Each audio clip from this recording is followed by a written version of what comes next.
Hey guys, what's up? Lumpy Ice Cream here. With the Tim. You might notice a distinct lack of James Kelly. Yeah. That's because he got called in to work at the very last minute. What? You told me he was murdered. Ixnay on the... Oh, he's fine. May. He's fine. Yeah, he got called into work, so he's not going to be here this week. So we're postponing that till next week. Yep. Yep. It's being postponed to next week. Hopefully he can make it then. So, yeah, basically what we decided to do was do the Flash recap this week, but since this guy hasn't rewatched the Flash... Yeah. Well, to be fair, I bet you haven't rewatched Arrow either. Ixnay on the or watched, row A? Watched Arrow in the first place. So pushing the flashback... I have watched Arrow. Season 3. Season 3, yeah. no. Well, But the DVD's out. The DVD's out, so I can buy it. Yeah. It gives you an extra week. Extra couple weeks, yeah. Extra couple weeks, yeah. I can watch a show in like a week. Yeah. I can watch a show. I can watch a show in like a day. Yeah. Alright, so, yeah. We're going to have a little bit of a hodgepodge of an episode podcast. So we're going to combine a bunch of different things. You'll see what they are. First off, interesting. It is indeed. First off, we're going to give off some brief opinions about The Magician's Apprentice. Yeah. I've already done my in-depth review of it, and it got a 40 out of 40. Nice. So, yeah. That is pending next week's episode, so... my video for Magician's Apprentice will probably be going up tomorrow. Probably.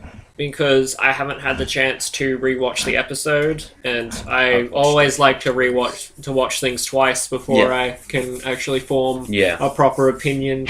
Right now, I just have an opinion that just consists of screaming for 20 minutes. Yep. Oh, man. Which is funny, because I've been screaming pretty much non-stop since I was 12, so... Yeah.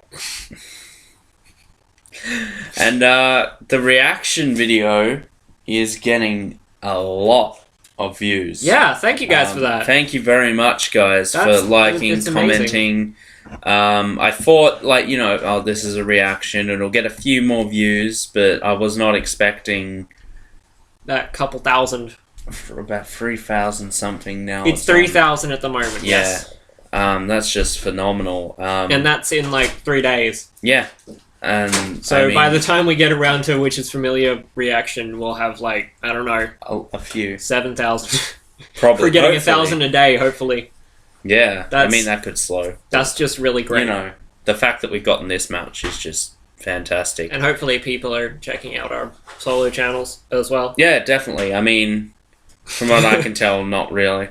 No. It hasn't really fluctuated that much. It's mostly because my channel is just probably filled with a bunch of boring shit. So with all of this, it's been getting me thinking.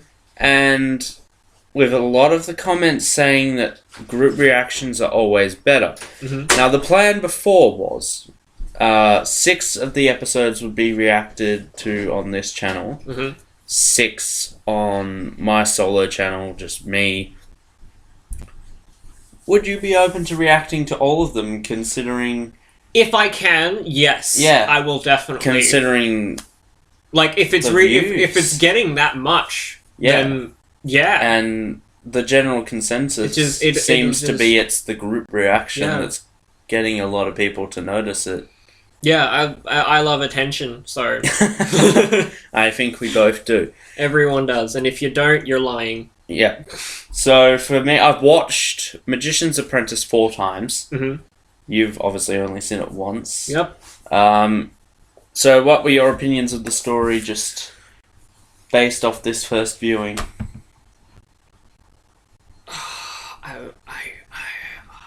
I have no other words besides just screaming for 20 minutes. Yep. I'm pretty sure my opinion of it is scandalous because I have said it's the best Doctor Who episode ever. Ever. Of all time. Ever. I just want to clarify with that. Not my personal favourite, but the best I feel it is the best overall. Nice. With everything. And... You heard it here first, folks. Yes. Well, technically not, because I've... Shut up! Said it on my... You heard it here second! Whatever. Third. I've commented on a few places. Well, fourth. I don't know the order. After a second, I realized that... spoilers for the episode, by the way. Yeah. After a second, I realized that why were Missy and Clara vaporized by the Daleks. That's one thing. Yeah. Like, that's my one thing that's like, it doesn't make me think they're dead. Yeah, a lot of people are saying, oh, what's the point of it? But then it's also something you've got to look at. It makes for a damn good season opener. And you've also got to look at it from the narrative story point of it. Yeah. I mean, we know they're coming back, but the Doctor wouldn't. Yeah. And that's something I think Kevin Feige also said about the Winter Soldier movie. It's like the fun part about this is seeing Steve discover who the Winter Soldier is. We all know who it is, but Steve doesn't. So, you know, that's what a lot of people don't seem to get. Yeah, like when something happens to a character and another character like doesn't know what's happened to them, but we know what's happened to them. It's like, yeah. But then there is the opposite spectrum, which is one of my complaints of Series 6, is it's predictable. And it's obvious that that's being set up to be a mystery. Like, you're obviously supposed to be surprised at this, but I guess pretty much everything. Yeah. So yeah, let's get into one of our... Which one are we doing first? Subtopics. We'll cover these guys first. Okay. And save the main event. So, one idea... if you want to skip this part, I'll put an annotation to skip this part. It'll be interesting. If you want to skip this part. You know, I mean, I think one aspect to the Doctor's personality that oftentimes can get overlooked. That's right, guys. Another Doctor Who does another Doctor Who video. Well, let's say arguably Doctor Who is the reason for more than half of our subscribers. True. So, yeah, you know, we can keep a running element, maybe. Not for every podcast. Not for everything. No, I think it'd get tired after a while. To keep a running kind of theme going. Yep, anyway. So, one thing that often gets overlooked, well, not really, but sometimes, is the Doctor's outfit. Yep. Which oftentimes, apart from the regeneration scene, could be the first thing we see of the Doctor. Yeah. And right from the get-go, when the costume's released... People instantly have opinions about the Doctor after seeing just the outfit. And so, what we thought we would do is take these outfits and try and get to the nitty-gritty and figure out which one is the best. Now, this could potentially turn into our very first ever Thick versus... I doubt it. Here's just saying that straight up. If it's going to be the first round, 1 versus 2, 3 versus 4, so on and so forth. 12 will automatically get into the second round. He's so on point. For that, the time. And he doesn't have anyone to go up against. Yeah. So, but don't also tell the them first that. one. Many people probably would have figured it out. So. If we agree on something, then they'll get through. Right away. Yeah. If not, then we'll talk about it a little bit. We'll debate, see if one can sway the other's opinion. Yep. And, and of course, our first round... It's gonna be great for classic Doctors. First versus second. Yeah. Now, we are going based off the costumes that these action figures represent. Yep. Both of these are from the 3 Doctors, so not even their own era. Right. They both have subtle changes. So, who are you picking for this one? I pick the first, because he is just so on point. Look at that.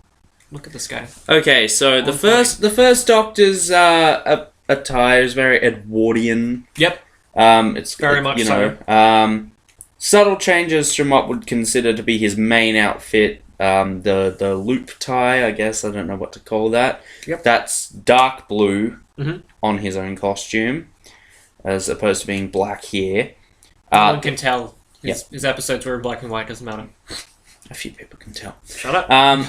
The waistcoat is kind of like a plaid pattern here, whereas on his original it was kind of like a goldish colour and it had like we're not talking about the stripes. I know, I just want to explain some of the differences. And the pants had like a plaid check pattern to them. So yeah, this is represented from the 3 Doctors. Very nice. You cannot see it at all. Let's get a little get right up close. So it's very Edwardian. Very nice. Very nice. Yeah. On point as frick. Yeah, and he has some rings going on. Yep. Second Doctor, very cosmic hobo-ish.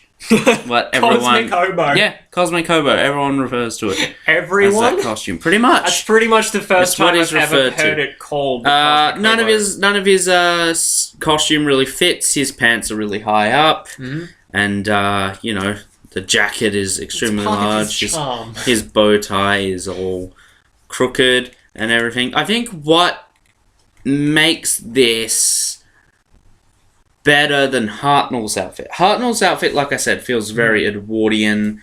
Yep. You can picture him in Edwardian times, very blending in. But what I think about, this doesn't really fit into anywhere. No. And that just sums the Doctor up, I think. Stands out. It's very true. And I think this is probably the best version of his costume he wore. I love the deep blue shirt. And I think it sums him up really well. Just not just this incarnation of the Doctor, but the Doctor. Whereas Hartnell, just kind of can blend in. Not that it's a bad look. How dare you, sir, say that any outfit is better than the original? You fucking hipster shit. This is the original! Gen 1! Gen 1 is the best! Sorry, that was my Gen 1er voice. All you Pokemon fans get exactly what I'm talking about. Dislike. No. Every Pokemon fan just goes, oh my god, I know! Yeah. So, your thoughts on... I don't know. I don't really know how to... Hartnell's how to defend this outfit. But I really like it. I think the friggin' tie bow thingy, whatever you call it, is really cool. I call it a loop tie. I don't know why. I literally don't know what that's the best name for it. Yours was just like this sums up the Doctor, and I was just looking at this and it's like, wow, this is kind of bland now. Yeah. Not that that's a bad thing. Not that it's a bad thing. So, simple and bland is sometimes can be very good, and it works for Hartnell. So works for this beautiful guy. Are we both in agreement? We're both in agreement now. Troughton goes through. Sorry, Hartnell. Okay. Next. I don't want to come back. Next, the third Doctor versus the fourth. These particular costumes. This is from Carnival of Monsters, and this is from the Seeds of Doom. Which one are you picking? I'm picking 4. Again, I'm going with the third Doctor. Alright, would you like to open the floor with this one? I will open the floor with this one. Now, 4, it has, this... Everyone knows that 4 has this very outlandish kind of dress sense. Yeah. It's not wildly out there, but and also it looks like it's something that an everyday person would wear, but yet it also looks like something that no one would be caught dead in. Yeah. Especially the scarf. The scarf, as everyone knows, the scarf and the hat are iconic as fuck. Exactly. And his hair, I think the whole outfit just complements everything else in the outfit. Yeah. This is me trying to talk fashion, guys. Yeah. It's great. I like his shoes. Shoes and spats. Just want to point that out. I like his shoes and spats. Yeah. But yeah, as you said with Troughton's, I think this doesn't really look like it fits in anywhere. Yeah, exactly. So, which is something that would kind of become common. So we'll get a close up. It very much sums up the Doctor, as was said with Troughton's. It's just fucking weird. Yeah, but it's great. It is. And now we come to Pertwee. Pertwee went, much like Tom Baker, went through so many different costumes. Mm-hmm. I can't even remember how many. But also, hang on. There's one thing I just want to point out is that this guy does actually look like he would offer you a jelly baby. Yeah, he does. Like, even if you went up to some random person who had never watched Doctor Who ever, just go up to them, show them this figure, and be like, does this guy look like he would offer you a jelly baby? And I bet they would say, yes. Yes, he would. Okay. Well then. I mean, there's something just so awesomely awesome about Pertwee's outfit. Mm-hmm. I love it when the Doctor wears boots. Like, boots are really cool. Look at those. They are. He wore shoes as well at some times, but I mean, the boots are just awesome. The green velvet jacket is... I mean, just the velvet jackets and the frilly shirts are so cool. And we haven't even touched base on the Inverness cape. Mm. The Inverness cape is freaking awesome. I mean, you know, the way it folds, all of the ones he wore. You know, it's just... I think Tom Baker won. Tom Baker won. Yeah. Yep. It's hard to... Boom! Yeah. That's probably the hardest one to debate, guys. He just had like a bargain hunt pose just then. Yes. Ready for more bargain hunting? Yes! Yes! Sorry. Okay. Now we come to the Fifth Doctor, one of the most bland costumes. I hate this. And then we have the opposite end of the spectrum. The Sixth Doctor. This is from series 19 and 20. And this is from Terror of the Vervoids. So, who are you picking with this one? Originally, I was going to go 5, but, like, 6 is just so great. Yeah. I'm in agreement here. So 6 has just one of those outfits that I hate. Yeah. But I love. Yeah, it's good. It's like, I look at it and go, fuck you, but also I look at it and go, I love you. Explosion in a rainbow factory. Yes. That's how Colin Baker described it. It's like that one MLP fanfic. See, I think all of the costumes sums the Doctor up. All the Doctors up perfectly. This one, outlandish. Bursting with personality. This one, boring. Cricket. Boring. Cricket, because you hear crickets. I like the celery though. Yeah, I guess. The celery is just weird, okay? Yeah. You just have this really simple, nice looking outfit.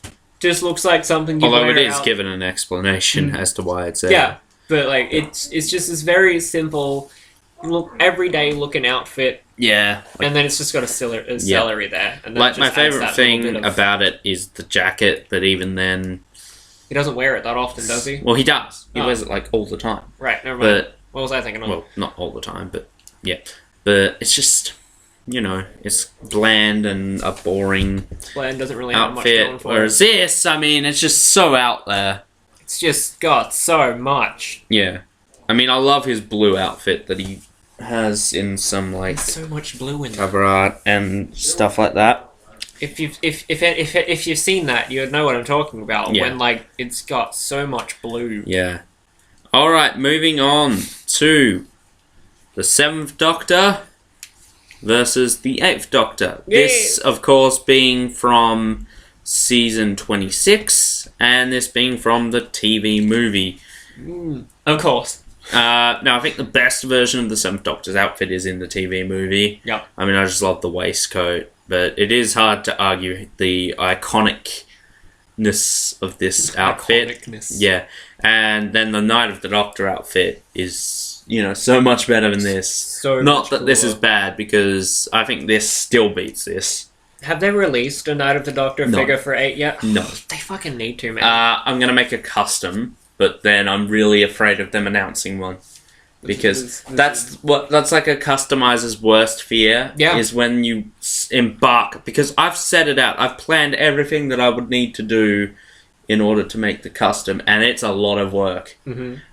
So, and it's a customizer's worst fear of creating something and then it gets released. But let's be real. Anything they release will not be as good. Probably not, no. Mm. I mean, this is character options. It's true. It's why I'm really hesitant on making a Scout deck or a Nightmare and Silver Sideman, which are my next projects on the list. I'll make a video, guys. Honestly, I would make them. Oh, yeah.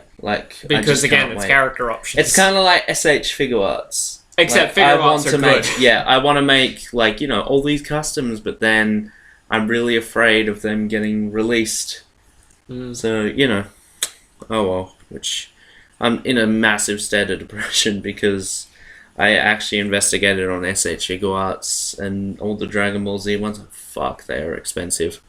Like, the first one I wanted to get was Frieza, and he's like $209. If you can find him for a good price. That is from the official SH Figure Arts site. Then don't go to the official site. That's the cheapest I found it for. Mm. I've searched, the dark side of the internet, which, let's face it, is the internet. I've scoured every corner, and, yeah. Scaled every corner. Every corner. Anyway, so yeah. 8 is pretty much in agreement. 8's moving wins. On. Yeah, I mean, I just love this. And poll. Yeah, first for poll. Hashtag first for poll. That's gonna be in every video we do, even if it's completely unrelated to Doctor Who. It's gonna be friggin' thirst for poll. Yep. Now we have the War Doctor, which this is slightly customized by me. I added some more paintwork to the jacket. Take that. Character movie options. Not movie. Movie accurate. Technically. And the Knife Doctor. Yay! So, I guess we can just pick whatever jumper we want for 9. Yeah. The burgundy, blue, green, purple, or black. I mean, overall, the colour of the jumper doesn't really make much difference to the actual look of him. He still does look like a very casual guy. Yeah, I love the purple, though. The purple's good. Just a pity he didn't wear it more often. I'd say just purely based off the colour of it, the black one's probably the weakest look. Yeah. For him, just because it's an abundance of... So much It's black. why I don't like the Time Heist costume for Capaldi, because it's just an abundance of one colour. I'm picking the War Doctor for this one. So am I. I mean, it just looks so awesome. I love spats. It looks really cool. It definitely accomplishes his whole his whole soldier look. Yeah. His whole soldier look, and even though we do kind of shit talk War Doctor quite a little bit. The outfit was one of the better aspects. Yeah, we do shit talk the War Doctor quite a bit on this, but he wins for now. So we then have the 10th Doctor. Yes. And 11. Again, slightly customized by me. Who are you picking? I'm going 10. 10? Are you going blue suit or brown suit? Blue suit. Ooh, okay. I'm picking this outfit for 11. You started the last time, so I'll start this time. I think there was a level of disappointment for most people when Matt Smith's costume was shown. Mm-hmm. It looked... I think the days of having an outlandish costume were kind of over. It just looked like a really tight-fitting second Doctor outfit. Mm-hmm. I mean, it has all of the elements: a plain shirt, a jacket, a bow tie, pants. Just form-fitting, not loose and baggy. And then Series 7 came around, and we got this. Purple is one of my favourite colours. So to see purple on an outfit is phenomenal. And the blue shirt is fantastic. His boots even got an upgrade. They got grey fabric. And just the different bow ties he wore. The waistcoat chain. It feels like a Doctor outfit. I mean, this feels like the Doctor. Feels like plastic. Yeah. But it feels like the Doctor to me, and I don't think Tennant really I mean, 10 is just a kind of thin guy in a suit. But that's his charm. He's a thin guy in a suit. He's proper skinny. And on top of that, he has canvas shoes. He has a suit brown with grey. This guy wears a suit with canvas shoes and a trench coat.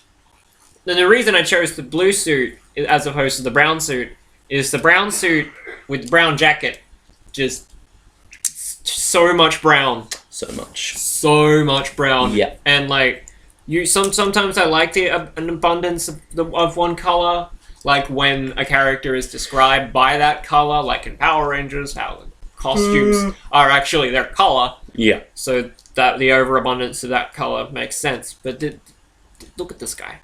Look at this guy. Oh, look at this guy. Look at this guy. Look at this guy. It's a colourful feast. I mean, the purple. The brown. You cannot debate the colour purple. 10 has cool hair. 11 had cool hair and a cool wig. If he had the Stetson, if he had the Stetson in that figure, I would be swaying towards. But he never wore 11. a Stetson with this outfit. I know. That's the disappointing thing. I'm not going to go with 11 unless he wears a Stetson, because that Stetson. He did wear a fez. He did, but that figure doesn't have a fez. But it has handles. I'm going to agree with 11 just because of handles. I mean, we're debating costume here. We're debating costume here, but you know, somehow a Cyberman ahead sways my opinion. Alright, so 12 gets in. Because he's just on point. Alright, so 2nd and 4. Who are you picking with this one? 4. I'm going to have to agree. I mean, I love this outfit, but how can you... Look at that. How can you argue this? What are those? Exactly. Alright, so he gets... Is that joke's still funny, right? Yeah, no. Is it? Not really. Oh, okay. 6 and 8. Who are you picking here? 6. Really? Yeah. You're picking 6? I'm picking 6 because of all the reasons we said before. Like, it doesn't really seem right to all of a sudden go for Paul, because Paul, like, when you've got this perfect doctor outfit. I mean, I'm picking 8. Because that's all the reasons why the show went downhill. Well, not all of the reasons. But, I mean, this... Yeah, it's just a Wild Bill costume. But, I mean... Look at it. The green velvet. That's just so awesome. And that is just... an explosion in a rainbow factory. Explosion in a rainbow factory. Joseph and his Technicolor Dreamcoat. I mean, explosion. I'm sorry. I'm just thinking of Rainbow Factory now. I hate all of my friends that like MLP for showing me Rainbow Factory. Yeah. Yeah. Because now I'm thinking of a bunch of ponies exploding. Yeah. That's great. It's a great image. So like, you know, this outfit. This outfit. This outfit. This outfit. This is so... this is so... suave. This is so madness. That doesn't have question marks. Well, if you look... the pattern that's painted there kind of looks like question marks. But also, if you look, there's Paul's crotch. So I win. I think we might call on emergency power. Yeah, we'll give the Chancellor emergency powers. Joe, you got emergency powers. Come hither, Joel. Come here. We're invoking your emergency powers. What? We're invoking your emergency powers of the tiebreaker. We're in a tiebreaker. We can't decide whose outfit is better. Trying to decide who's better out of 6 or 8. 8. Okay, fine. 8 wins then. Whatever. 8 wins. You've betrayed me, you bitch. Haha. You are the chosen one! And now I'm a cripple. Okay, so War Doctor. It's okay, he'll get a suit that makes him sound like an asthmatic whale. Asthmatic James L. Jones. Yeah, that. Yeah. Whatever. So, War Doctor versus 11. Who are you picking? Oh, that's a close thing.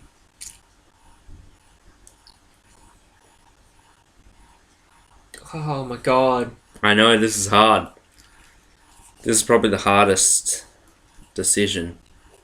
Do I go frickin' soldier military war aesthetic? Or do I go friggin' or do I go 12-year-old 12-year-old at his leavers aesthetic?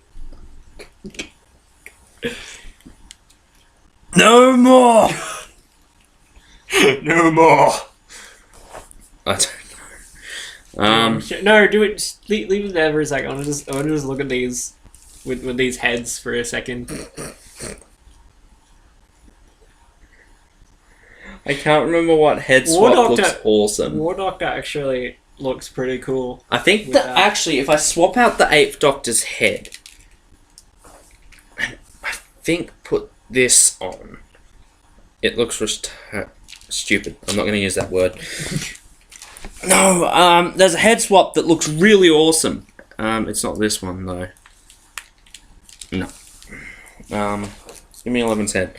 God. Don't mind us, guys. We're just head swapping galore here. No, that's not happening. Stick these back on. What if we put 10's head? What if we put 10's head on? 10's head won't come off. 10's head won't come off? No. Some figures have these. Yeah. Others have that on the head, and I can't imagine why they have ball joints, because they can't fucking move their heads. They're not ball joints. They're not ball joints? No. Oh, okay. They're balls in their necks. They're not balls. They're Adam's apples. They're just... yeah. They look like balls. Anyway, so who are we picking here? I don't know. It's just a stalemate. I would say we switch these out for other, like we switch the opponents out for these to different ones, but then... Well, 12 gets another buy on here. Yeah. So we'll switch him in. Yep. We'll switch War Doctor out. Yep. Who wins here? I'm saying 12. Yeah, 12. 12 wins. I mean, it's just so... it's such a cool look. He's a magician. Yeah, he's a magician. And he's a 12-year-old at his leavers dinner. He's cool and all, but I mean, this is just awesome. Yeah, it's like, it's magician's aesthetic versus 12-year-old at his leavers dinner aesthetic. Alright, so we then have... 8 versus 4. Yep. Oh my god. Again, I don't know whether to go with Paul or with one of the perfect Doctor outfits. This is what happens when we get towards the end of this thing. Yeah, I know. Should we do another switch out? Yep, switch out. War versus 8. War wins. War wins. If this was Night of the Doctor, if that was Night of the Doctor, it would win. It would win everything. Yeah. Spoiler alert, that's my favorite costume. Very favorite costume. Alright. 4 versus 12. I'm picking 12 with this one. Mm-hmm. If this was my favorite costume, which is Pyramids of Mars costume, it would win. But this. Yeah, 12. Sorry, 4. And that brings us to this.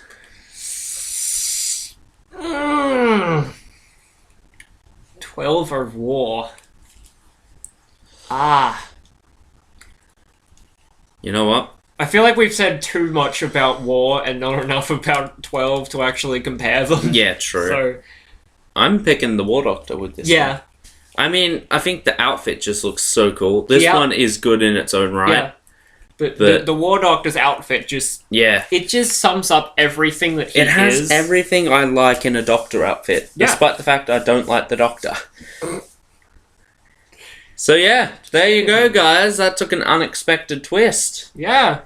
We went with our least favorite Doctor on this channel. Yeah. That's weird. I would never have expected that.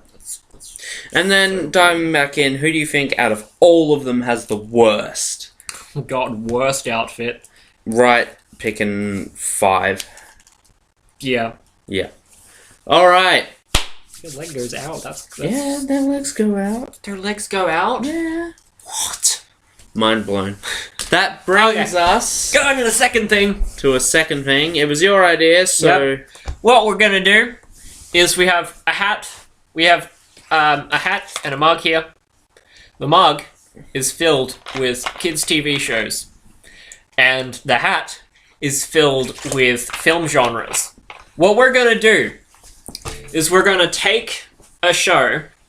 We're going to pick a show from the mug. And then pick a genre from the hat. And then we're going to reboot the show into a movie of that genre. Yes. This will be fun. This is totally not stealing... Not stealing from the thing that Andre from Black Nerd Comedy did with Jeremy Jahns and the Nostalgia Critic. What are you talking about? Yeah, no. No. Not at all. No, this isn't... No. This isn't thick and thin, ruin your childhood or anything. What are you talking about? No. But anyway, I'll go first. Okay. Because this was my idea. So, okay.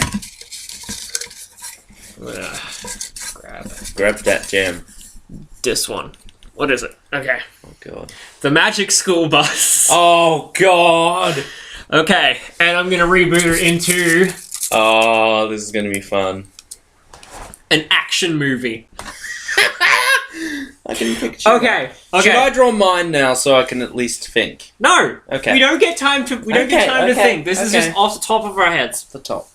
Okay. So this goes into the future. Yep. From where the show takes place. Yep. All the kids from the Magic School Bus are now grown up. Yep.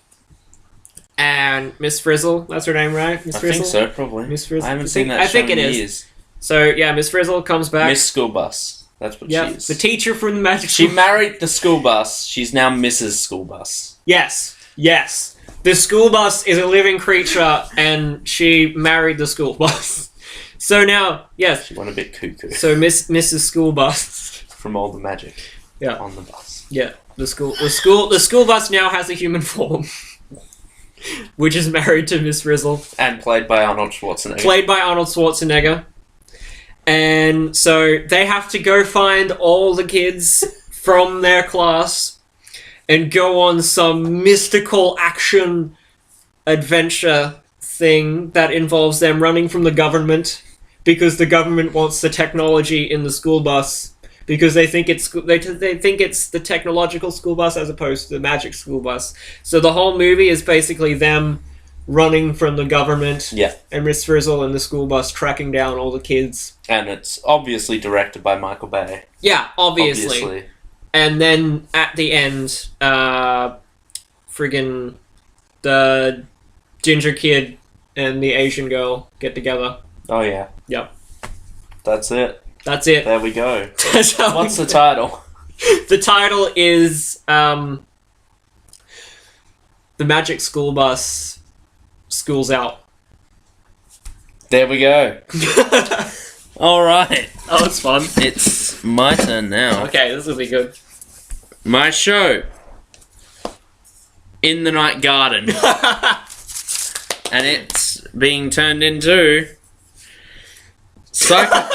a psychological thriller. Well, that's a show in itself. Alright, well, The Night Garden Yep.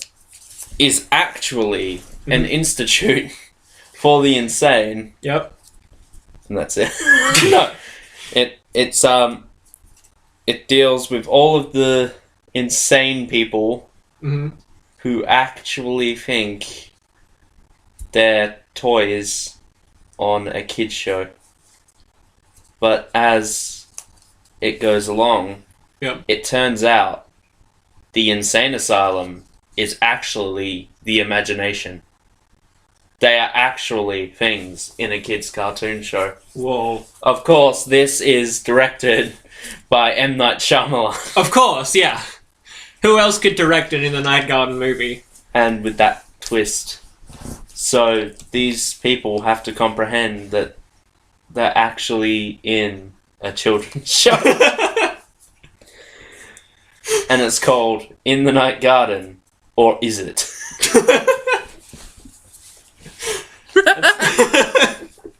That's amazing.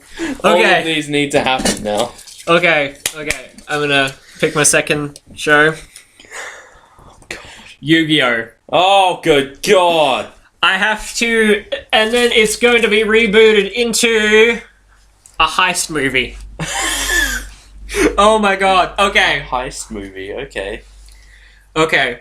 So, as opposed to being a sequel to the series, it's now a reimagining of the original series. Yeah. Basically, Yugi's grandfather shows Yugi and his friends Exodia, as in the first episode of the show.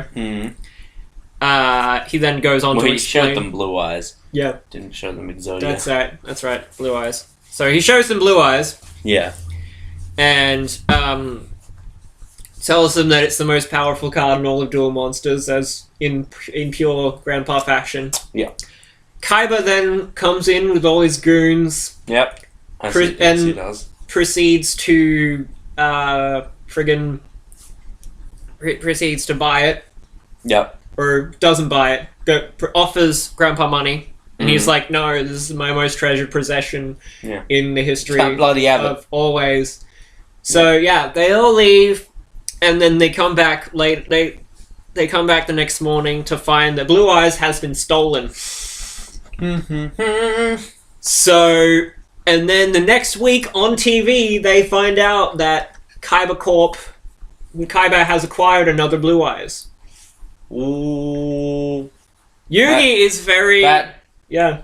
bastard. Yeah. Yes. Yeah, so Yugi is not impressed, of course. Obviously. And starts a plan and proceeds to think of a plan with the help of Joey, Tristan, and Taya.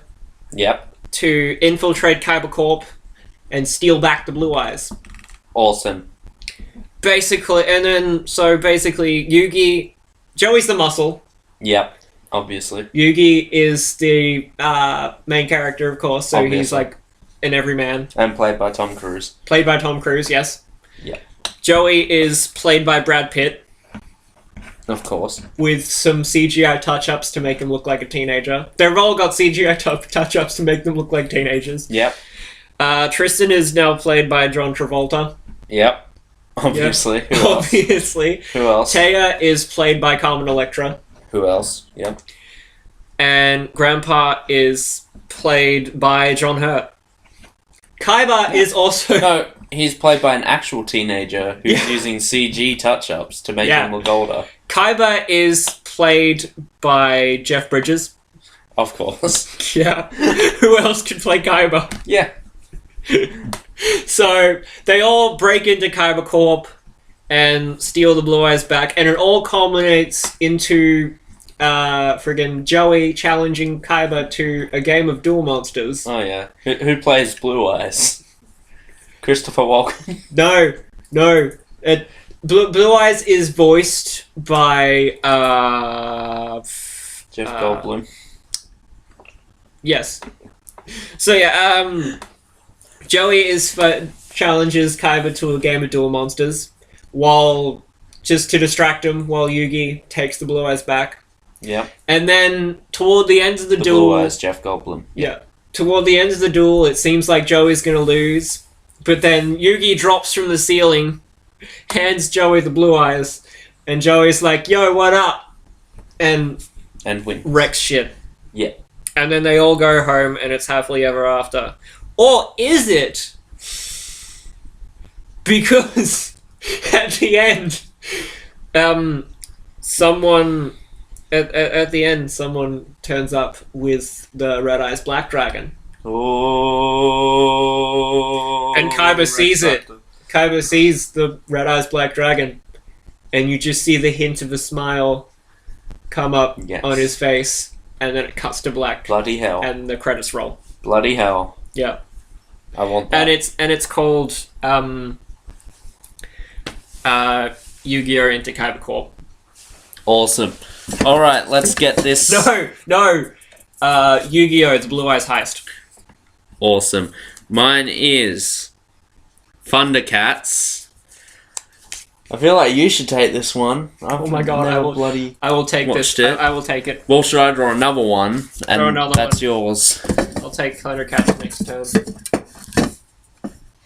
Alright. That sounded like something fucking Door Monsters. Okay. Spider-Man. Oh god. We're turning it into an erotic thriller. Oh my god. Okay. Okay. This will be great. Well, this picks up... This is actually a sequel to The Amazing Spider-Man 2. Okay. Where Peter realizes that he never actually loved Gwen, but in fact was in love with Paul Giamatti. Okay. And realized that he shouldn't be fighting him, but instead making love. But the population of New York just can't handle a gay superhero. So he's hunted and ridiculed at every waking hour, and he just can't. So he quits being Spider-Man, and Paul Giamatti stops being Rhino. But then, once that happens, Dane DeHaan's really upset that Paul Giamatti stole his Peter away. So he suits up as the Goblin and goes to try and find them on their exotic vacation in Hawaii. Yeah.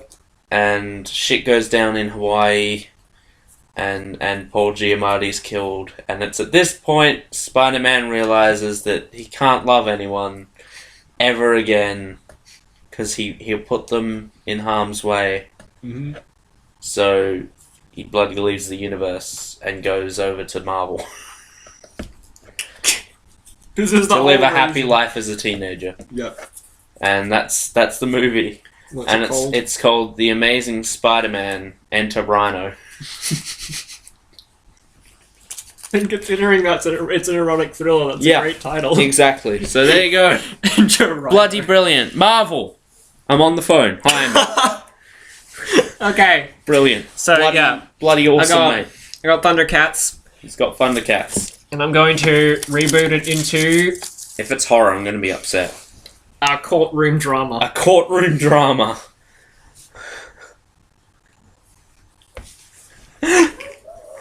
Okay. This should be fun. So, this takes place in the same universe as the reboot series. Yep. The Thundercats themselves arrive on Earth. Yep. And they then have... They then fight a human villain. And in the struggle are forced to actually... in the struggle, cause a bunch of destruction and damage to the city, of course. Of course. Yep. As it usually happens. Yep. Panthro ends up in a wheelchair. Aww. Friggin... Then they go to court because the city sues them.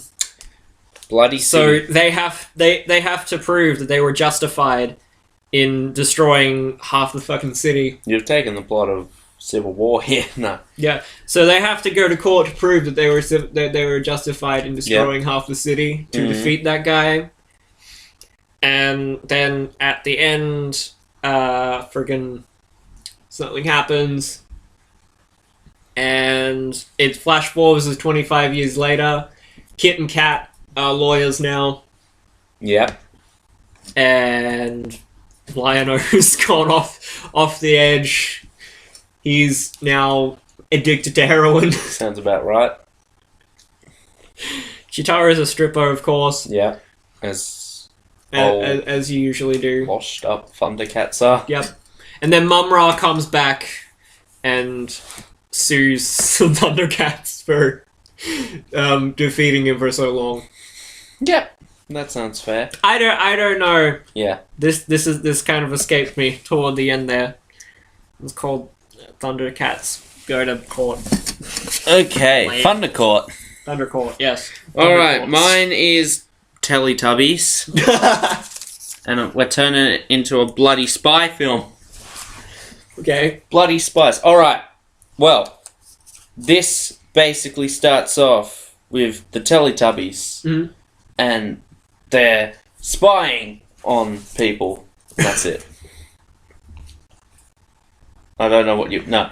Alright, so they're hired by the sun to go on a mission, because it turns out that they're actually robots. Oh, shit. Designed to be the perfect spies, because they don't know that they're spies. Their vacuum cleaner... Nunu. Yeah. Is actually not a vacuum at all. He kind of functions like Charlie from Charlie's Angels and gives them their missions. Yeah. Yeah. That's exactly what it is. Yep. And they need to go and fight the villainous Donald Trump. They need to find out what his true agenda is in trying to become President of the United States. Yep. So, as they eventually discover, he himself is actually a robot. Donald Trump has been a robot this whole time. Not just that, but he's the 5th Teletubby. Oh my god. That went rogue. So he's the blue Teletubby. Yes. Yeah. So the whole thing culminates in a battle. Where I'm not saying who... Donald Trump takes his true form as a blue Teletubby with a hexagon that's 8 feet tall. With 8 feet tall with a hexagon shaped sort of antenna. The antenna is shaped like a wall between Mexico and... it's the border shape. Yep. Yeah. So, like it culminates... They manage to defeat the Donald Trump Teletubby. The Donald Trump... But in the process, one of them is severely injured and dies. And then it's revealed that these Teletubbies are just mass-produced. Oh my god. That's why they can never remember, because they're not the originals. And then we end on the sad note of them having their memories wiped and living their normal... Teletubby lives. That ended depressingly. And who's directed by? It's going to be directed by whoever directed Spy Kids. It's also going to take place in the same universe as Spy Kids. Let's build a spy movie. Universe. It'll have a cameo from Machete. Yeah, as well. Well, no, because Danny Trejo is playing all the Teletubbies. The son is Elijah Wood. Of course, yeah. And Donald Trump is of course played by Jimmy Fallon. No, Jimmy Fallon's the vacuum. Donald Trump plays Donald Trump. Ah, because of course he would agree to play himself in a movie, especially if he got to turn into an 8-foot tall Teletubby with the shape of a border on his fucking head. Exactly. Yeah. I mean, who would turn that opportunity up? It's not Donald Trump. Yeah. But then, at the very end, we get an after-credits scene. Yep. The Teletubby that died did not die. And it has its memories. Oh my god. And it sets up to being the villain that will kill the moon. Not the moon! Fucking Doctor Who, the sun. Yeah. Because the sun is behind everything. And the mind wipes. And boom! Sequel setup. And what's the title? Trumpetubbies. Into Darkness. The sequel? The first. The sequel will be called? Son of Trubbies. I don't know. The first one's bloody called Teletubbies. No, you know what? The producer's gonna be Michael Bay. Yep. And it's gonna be frickin' bloody, first one's just Teletubbies. We're keeping it plain and simple for the first one. Yep. Second one's going to be literally Teletubbies Revenge of the Fallen.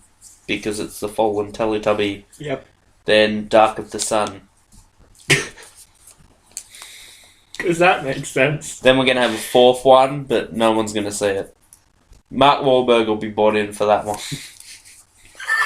He'll play Tinky Winky's long-lost brother with Tinky. Anyone who watches this, please make posters for all of these. Yes, please. Oh, bloody heck. Okay. I didn't think I'd be any good. My next one is Ninja Turtles. Oh, I forgot I wanted Ninja Turtles. And I'm going to reboot it into a comedy. It's just straight Ninja Turtles. Yeah. And then they find a portal. What if they're not straight Ninja Turtles, though? What if they're gay They're Ninja sassy Turtles? gay Ninja Turtles. I don't think New York would be able to handle that either. A sassy gay Spider-Man and a sassy gay Ninja Turtle? Shit would fall apart. Shit would just... Can we just have a gay superhero universe? Oh my god, that'd be awesome. Like, literally in the Marvel Multiverse, it's just everyone, as they are, but just gay. So Tony and Steve... Yes! Would be a thing. Literally the movies are exactly the same. Yeah. Except for the fact there's no forced romance in Age of Ultron. They're just... Every movie... No, they'd find a way. Every movie is exactly the same, except for that one detail. For that one movie, Hulk is actually played by a woman. Just for that one movie. Just for that one movie, and then he goes back to being a man again. Yeah.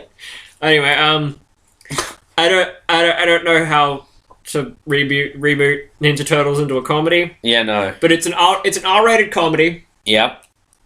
It's directed, written, and produced by Seth MacFarlane. Yeah, of course. Seth MacFarlane voices all the Turtles. Seth voices... I'm sure. No, he voices Splinter. Okay. Patrick Warburton voices Leonardo. I'd see him as a Raphael. No, he's Leonardo. Okay. Really? No Seth Green as Leonardo? No. Seth Green comes in and he voices Michelangelo. Okay. Like we're getting like that. That's literally that's good. That's actual good voice casting. That's the only bit of good voice casting in this whole thing. But he voices bloody Leonardo in the shitty Unmentionable series. I don't care. But yeah, so Alex Borstein voices Donatello. And Donatello's now a girl. Ooh, controversial. Yep. And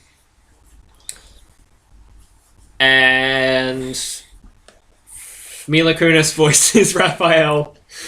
But like she puts on a really deep voice for him.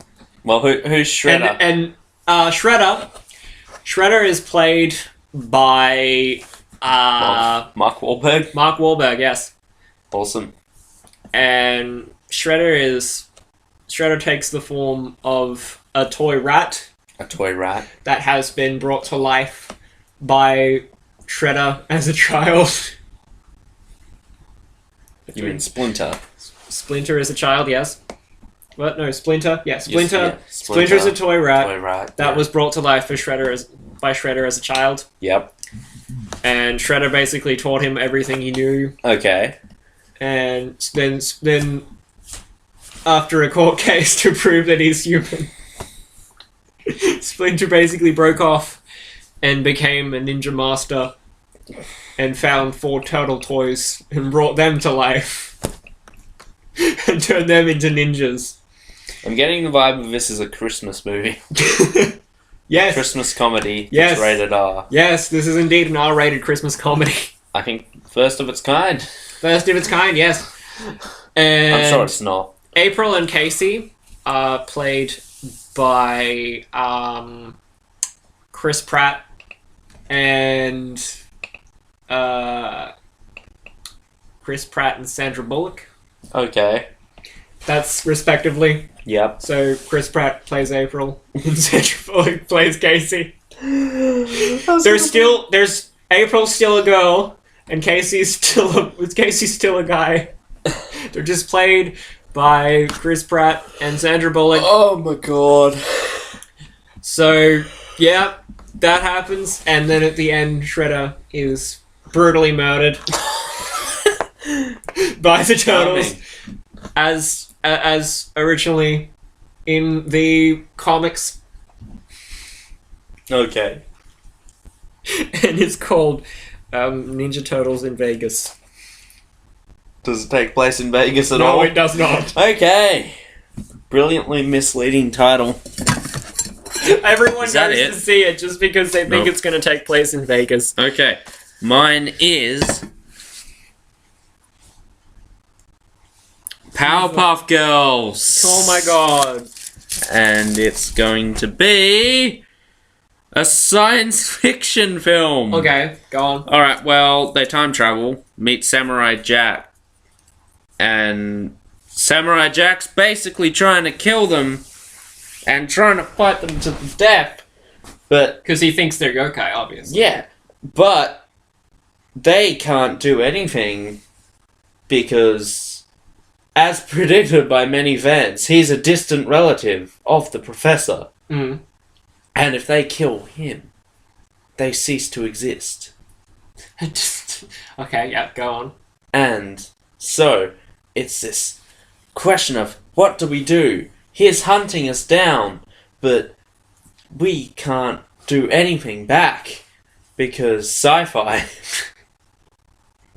Okay, go on. This is getting interesting. Somehow, Mojo Jojo shows up, and he's the big villain in a new of the piece. In a new cybernetic body, obviously. Yeah, obviously. Yeah, that's played by Arnold Schwarzenegger. But Mojo Jojo himself is played by Danny DeVito. So his cybernetic suit's played by Arnold Schwarzenegger. Yes. But Mojo Jojo's played by Danny DeVito. Yes. Right, okay. The role of Samurai Jack is Jack Black. Okay. Who also plays the professor. Yep. And the role of the little girls are played by Grant Gustin.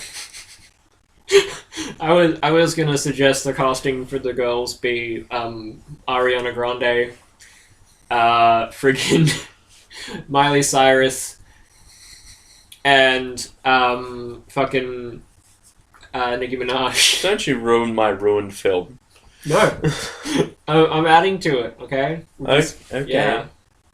Well, it's a massive fight. Samurai Jack and the Powerpuff Girls join forces to defeat Mojo Jojo. And his cybernetic suit. That every time it's hit, it goes BLAG! Okay. And basically, at the very end, Mojo Jojo, on the brink of death, shoots Samurai Jack. And the Powerpuff Girls cease to exist. But then, shock and surprise, Jimmy Neutron comes in and reverses it all. And we're going into Nickelodeon now. Yeah. Well, obviously, Samurai Jack getting shot and killed would probably reverse the whole thing from happening anyway.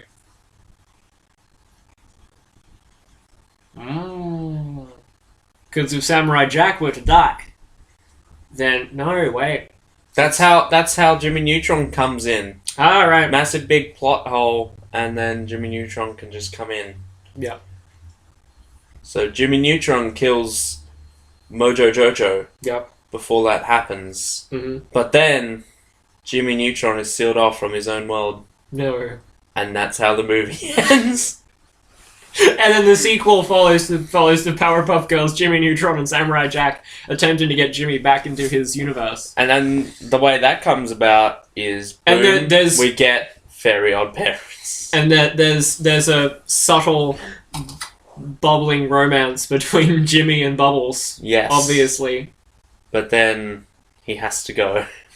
Then he has to go, and they have that really sentimental goodbye. I'll never forget you. We get the Fairy Odd Parents. Yep. And is that even right? Fairly Odd Parents. The fairy ones. I'm sure it was fairy. What? Wasn't it? What was what? The bloody Timmy Turner one. Yes, that's Fairly Odd Parents. Okay. Why did I think fairy? They're fairies, so whatever. Anyway, they're obviously played by Aaron Taylor-Johnson and Elizabeth Olsen. Yeah, obviously. Yes. Jimmy Neutron is played by Daniel Radcliffe. Right. And there we go. That's my movie. Yeah, what's it called?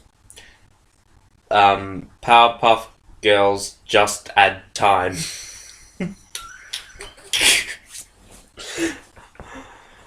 Coincidentally, the mermaids from H2O show up as well. They make a cameo. You know what? Let's phone Totally Spies as well. Let's go balls to the wall on this. Let's set up a franchise. It's going to be a whole shared universe of old Cartoon Network and Nickelodeon That's shows. what we should totally do once we're done with this. Mm? Make a shared universe with all of these. And then they all collide. Yes. Okay. What's yours? My next one is going to be... How many are left? I don't know. I can't count with my hand. Probably one after this. Arthur. Oh, God. Or Arthur as it's spelled here. Go, Joel. And I'm going to be rebooting It's going to be a bloody... I'm going to be rebooting it into a teen high school drama. Strangely fitting, actually. Yeah. So everyone from Arthur is now in high school. Yep. Binky's now, like, the bad boy who gets all the women's and such. Buster now, like, flunked out of school years ago. Yeah. And has a bit of a drug problem. Oh, a bit. Yeah, just a bit. Francine and Muffy are now dating. Because because you gotta have that. Indeed. And Arthur is just trying to find himself in the world because he doesn't really know where he fits in. Yes. So the movie basically follows him as he goes around. DW died many years ago. Oh no. So yeah, so basically there's you got Arthur dealing with the fact that his little sister's dead. That's just... Yeah, this is like so tragic. So dramatic. But yeah, so he's trying to deal with the fact that his little sister's dead. I imagine so. Like, because she not really died many years ago, but died like 2 months before the movie actually opens. That's horrible. So he's trying to deal with that, and he basically goes to all his friends because they've all. You keep explaining. So yeah, they've all lost touch with each other, pretty much. Keep explaining. Don't worry. So basically, Arthur then goes to Brain, and he's like, you know what, man? I don't know how I'm gonna do anything anymore, and just, can you help me? And Brain's like, well, I'm hella smart and stuff, so I'm gonna help you out. So what I'm gonna do is I'm gonna give you a list of stuff to do, and you do that stuff, and if you don't feel better after doing all that stuff, you come see me. And I'll give you another list of... I don't know. So yeah, he gets help from Brain. And first of all, he goes to see Buster. And basically, he goes to a party with Buster. And there's drugs there. Arthur tries drugs. And he's like, whoa, man, I can't even do drugs, man. And Buster's like, wait. Just like, no, Buster, you have to realize the drugs are bad. And yeah, typical Arthur fashion, explaining that certain things are bad. So Buster realizes that, oh fuck, I'm wasting my life with all these drugs and shit. So I'm gonna stop.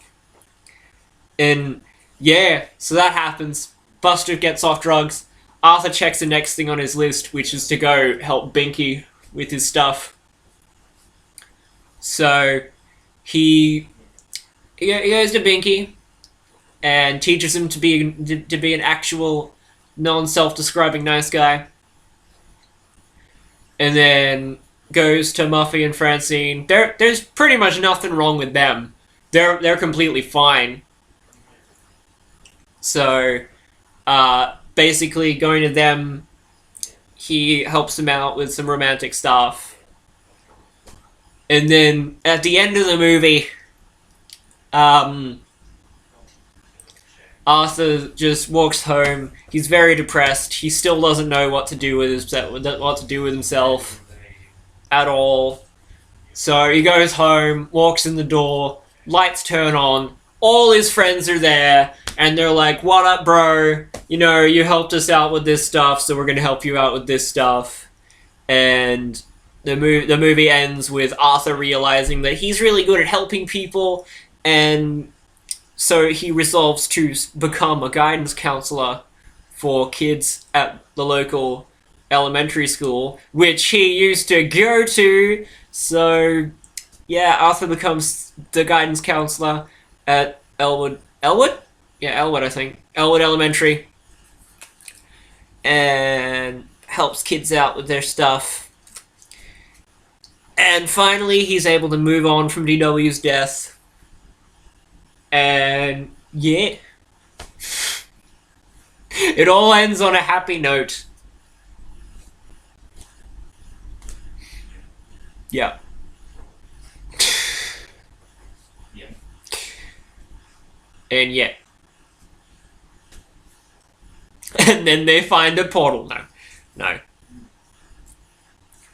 Arthur is played by Freddie Highmore. DW is played by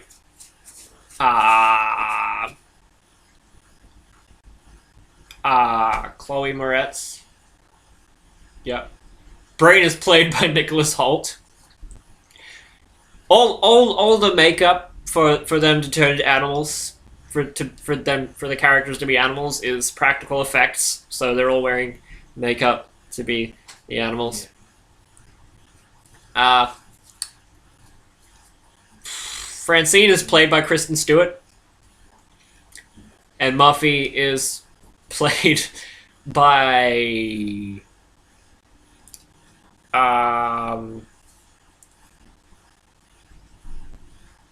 I don't know. Muffy's played by someone. Buster is played by who could play Buster? I don't know. Buster's also played by someone. Binky's I don't know who the cast would be or anything, but yeah, that's my Arthur movie. Teen/high school drama. Yeah. Bruh!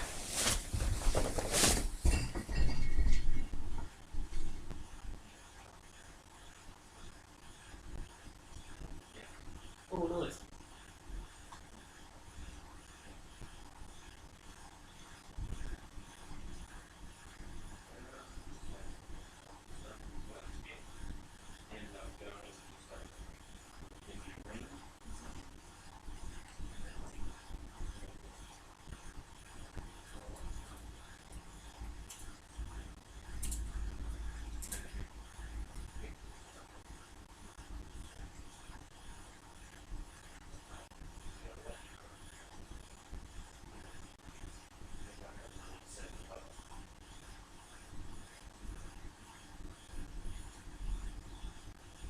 Still here, BT Dubs. Just checking stuff.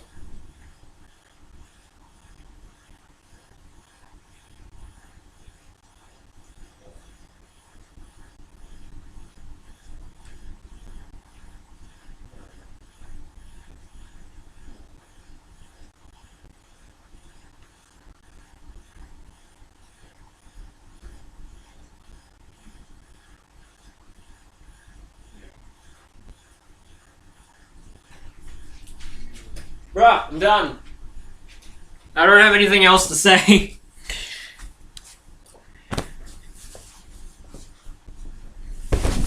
He'll be a bit. So how you guys going? Okay, that's cool.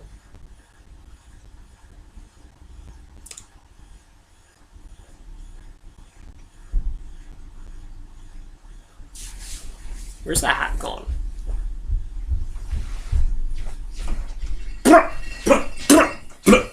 You kept them entertained? Yep, I kept them entertained with my explanation. It all ended very well, and Arthur became the guidance counselor at Elwood Elementary. There are 2 more left. 2 more left, okay. Mine, Captain Planet. And we're bloody turning it into a horror! Ha ha! Well, that already basically exists, doesn't it? Don Cheadle. Well, Don Cheadle reprises the role. Yep. Except this time, I don't watch the show, but from loose understanding, the 5 people... 5 kids, yes. The 5 kids are actually sacrifices to Captain Planet. Oh. And he's a tyrannical force, and it's a big ploy. He's perceived as a hero, but he's actually the destruction man thing. He's an alien who came to Earth, and throughout the series, he was feeding on the life force of the 5 kids. Yeah. Feeding on the life force, and the kids die. They die through means, obviously, based on their element. So, like, the fire kid gets set on fire. Yeah. The wind girl gets blown apart or something. Yeah. I think it was wind girl. I don't know. Probably. Water guy drowns. Yeah. Heart gets heart attack. Their heart Simple. gets a heart attack. Simple. They all die in a specific order. Yep. It's like Final Destination. The Earth one is buried alive, obviously. Yep. Final Destination up in this shit. Yep. And... trying to escape Captain Planet. Yep. And then it eventually comes down to someone, not sure who, but we'll think of someone to combat Captain... You know what? SpongeBob SquarePants. SpongeBob comes from the bottom of the ocean. Because SpongeBob's... Captain Planet's powers can't work on a sponge. So... Of course. Yeah. It's then revealed that SpongeBob SquarePants is a Time Lord. And his pineapple is a TARDIS. Yeah. But he's using a chameleon arc, to disguise himself as a sea sponge. As a sponge. Yeah. Not even a sea sponge, just a literal fucking sponge. Okay. Yeah. That sounds quite entertaining. That's it. And then Captain Planet's defeated, and SpongeBob goes back to living his life under the sea. Yep. Okay. So, our last one, I think it's our last one. Hold on, let me check. Yeah. Yep, okay. Our last one. Well, your last one. I've still got one more. My last one is Rugrats. Oh, you got Rugrats, you bastard. And I'm turning it into a murder mystery. You got the bloody one I wanted. The bloody one you want. What's about the next one out of there is going to be one I don't know. Okay, so what happens is that one day... Okay, so that they're all adults now. They all have their jobs that they do. Phil and Lil are YouTube stars, of course. I can see that. That's literally the only thing you can possibly give them. Exactly. Tommy makes B-grade films. Yep. Chucky is he's a policeman. Huh. I don't know how that would work. Angelica's a model. Obviously. Susie is a singer. Obviously. And stuff. So basically, one day... Kimmy is... writes Tommy's films. So yeah. Basically what happens is that Tommy comes home one day... Yeah. And finds his parents murdered.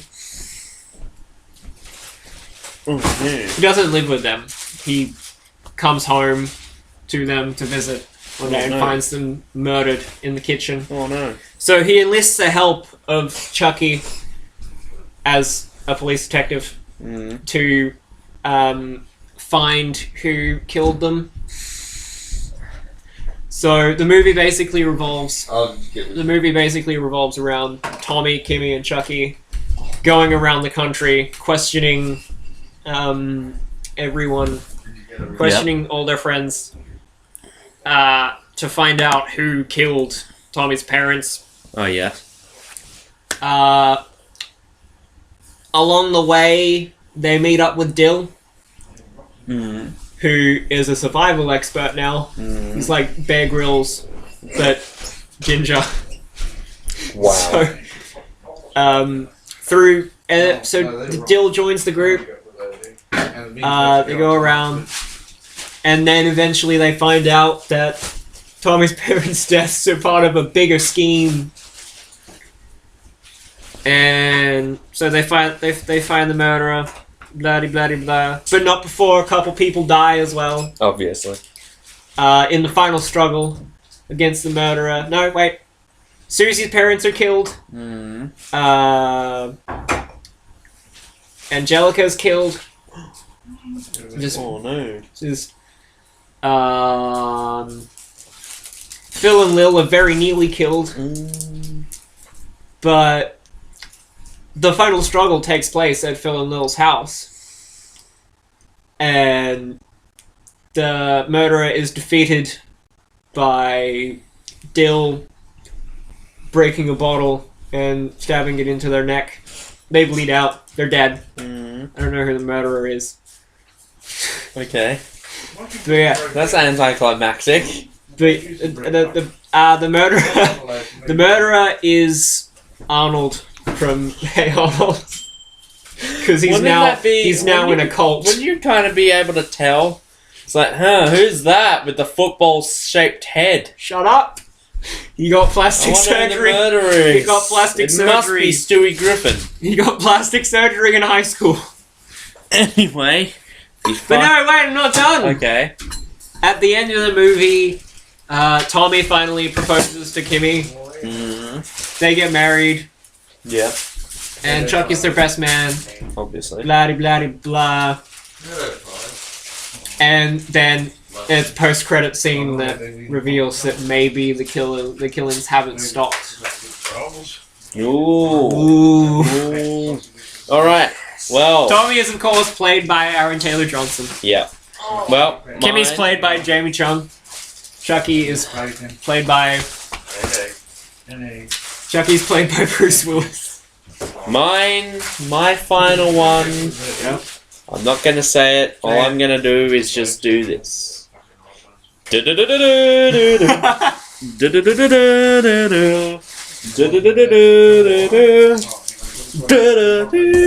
you got X-Men. Romantic comedy. Okay. You mean X-Men 3? Yeah.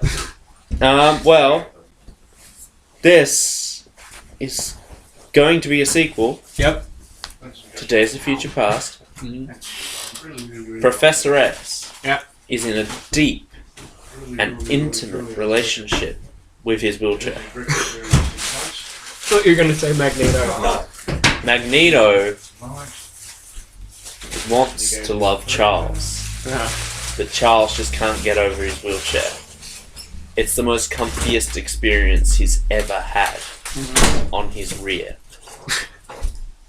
Okay. So, eventually, it's discovered that the reason Magneto becomes evil is because Charles pushes him away because of the wheelchair. So Charles decides to send Logan back in time to fix this. To get rid of the wheelchair. Yeah. Okay. So he takes the bullet that was intended to kill Charles. Or to paralyze him. Paralyze him, sorry. Yeah. Paralyze him. I'm getting too deep. So yeah. And Wolverine isn't actually paralyzed, but instead suffers brain damage. From getting the bullet in the lower back. Yeah. Yeah. That's the comedy part. Okay. So, He also says that. Yeah. And the whole rest of the movie is Wolverine having no bowel control. That's it. That's it. And the love between Eric and Charles can finally go ahead. It and can happen. blossom. Yeah. And Logan wakes up in the future to find that they're married happily, but he's still stupid. And he is in a long-term relationship with a mop. I thought you were going to say also with his wheelchair. And the cycle starts again. Played by Famke Janssen, who also plays Jean. Okay. Yep. What's it called? X-Men Days of Future Love and Brain Damage with a mop. Beautiful. Beautiful. You can tell this will be a masterpiece. This will be like the yeah. Yeah.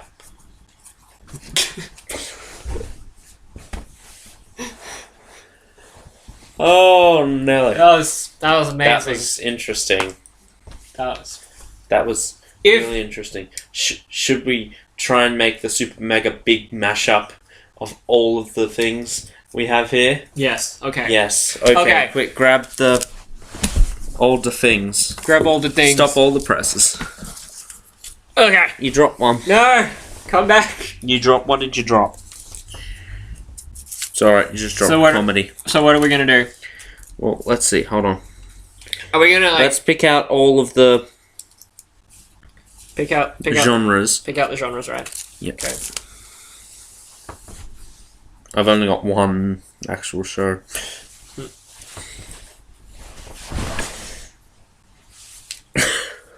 There's more genres. Genres! But we should do this more often. Yes. If you have any shows or genres that you want to suggest, just like... We can even use these ones. Just like, write down... Over again. Just use the same combos. Go down into the comments and just type in... Just go down in the comments and suggest a show and a genre, and one of us will... We could have done Sesame Street. Damn it, we didn't do Sesame Street. But yeah, so just suggest a show and a genre that that you want to do. Yeah. Suggest a show and a genre, and we'll try to reboot. This is what we're gonna do. We're just gonna pick one. You just pick up one. Yep. What is it? Magic School Bus. All right. Just say your movie so far, then I'll grab mine and I'll interject. Just come up with whatever. So what are we doing? Well, we're making the Super Mega Mashup movie. So we're doing a crossover? Yes. Right, okay. Super Mega big crossover of all of these. So you just basically start pitching your movie and then I'm going to interject with mine. Okay, so the Magic School Bus, this movie, this isn't the same movie as before. This is a reboot of the original series, where they're now in high school as opposed to elementary school. Yep. The main characters were obviously played by teen idols of the time. So they go on a field trip of some kind, like to a volcano. They go or something. To the Night Garden. They go on a field trip to the Night Garden. They go on a field trip to the Night Garden. Okay. Where they experience Eagle, whatever the fuck his name is. Eagle Piggle, whatever the fuck his stupid name is. Yep. Turns out, that's actually where the bus is from. The bus is from the Night Garden. The bus is from the Night Garden. Okay. Draw another one. Keep going. Yep. And just interject whenever you want. So, they're amazed, by this world. Mm. And the bus says, I was born here centuries ago. Not constructed, not made. The bus can now talk. Physically born there. Mm. And Eagle Piggle, is that its name? Yes, its name. Is the bus's brother. It is then that it's revealed that the world of the Teletubbies is in the Night Garden. Oh. And the Teletubbies arrive, and it turns out that there's been a very low-key war going on between the Night Garden and Tubbyland. War of children's card games. You just drew Yu-Gi-Oh, didn't you? Fucking hell. I did, indeed. They play the war. Not play the war. They fight the war with card games. Yeah. And, so there's a card game between Poe and Iggle Piggle. Yeah. And toward the end of the duel, Iggle Piggle plays the card Captain Planet. Oh no. And Captain Planet breaks free of the game. Does he?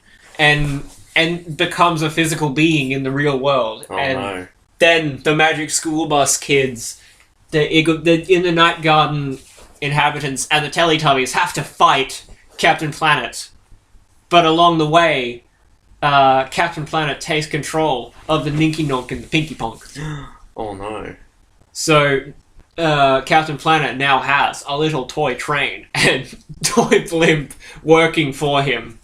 And then he takes control of the Hoo-Ha's. Oh no. The balloon people, guys. Yeah. So he takes control of them and adds them to his army. And then he rewires Nunu to become part of his army as well. Oh no.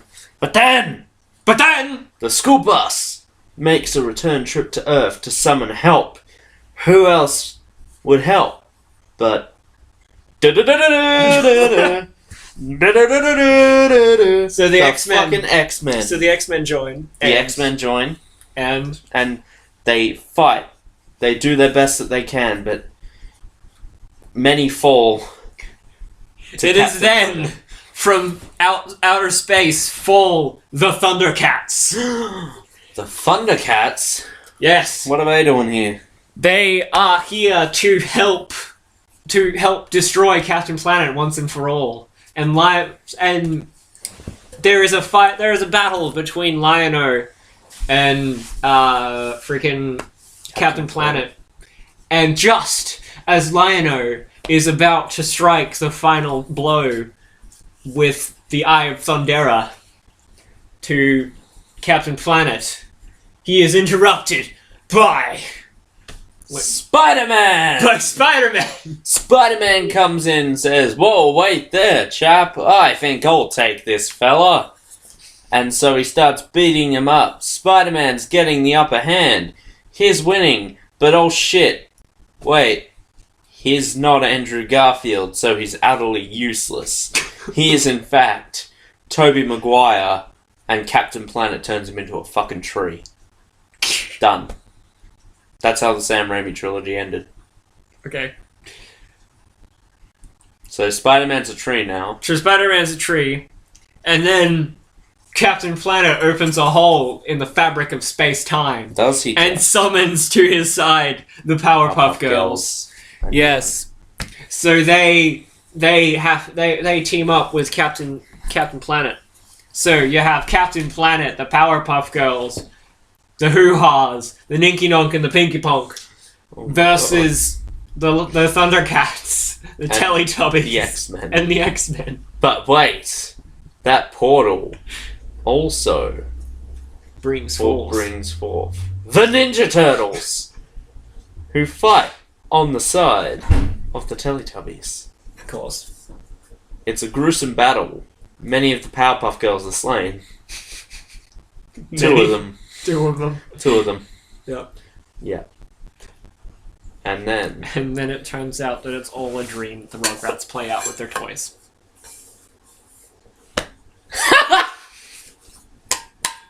That was actually such a good ending. And of course, it's directed by M. Night Shyamalan. Oh, of course. Yeah. That's the twist. Yeah. So, do you guys want to see any of those movies?